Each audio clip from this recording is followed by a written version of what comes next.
Pentru cei mai mulți iubitori de artă, Georgeta Grabovski este plasticiana eleganței și a rafinamentului cromatic, cu irizări metalice, a femeilor solitare sau în compania muzicienilor și a comedianților, a personajelor conturate cu tușe puternice și în culori solare.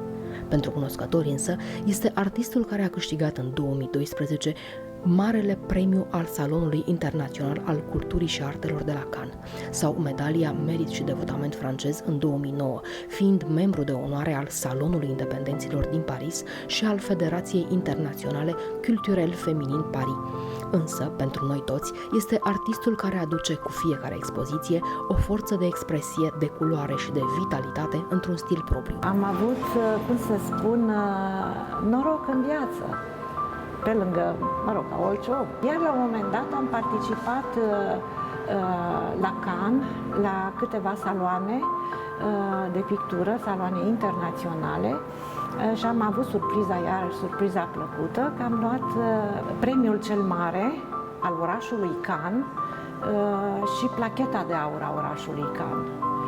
Și după aceea mi-a plăcut chestia asta foarte mult și am mai participat.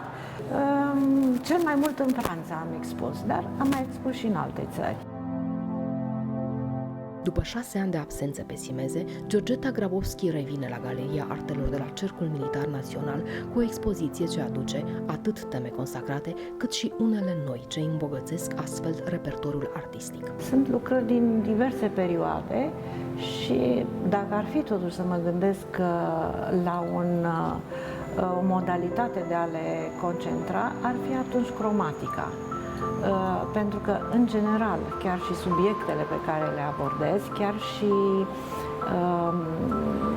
indiferent care ar fi, să spunem, compoziții cu personaje sau așa, toate țin cont de dorința mea de a exersa o anumită cromatică în lucrarea respectivă.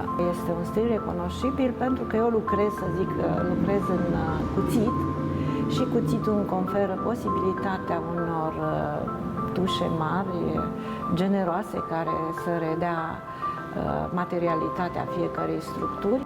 Fără a avea un nume specific, expoziția Georgetei Grabovski este o carte de identitate a sa, în care imaginația îți permite fie să identifici autorul, fie în diferite ipostaze să ne auto-identificăm și să găsim relația afectivă, personală, pentru a înțelege și pătrunde mai bine în universul său plastic, pe care îl puteți descoperi până pe 19 octombrie la Galeria Artelor de la Cercul Militar Național.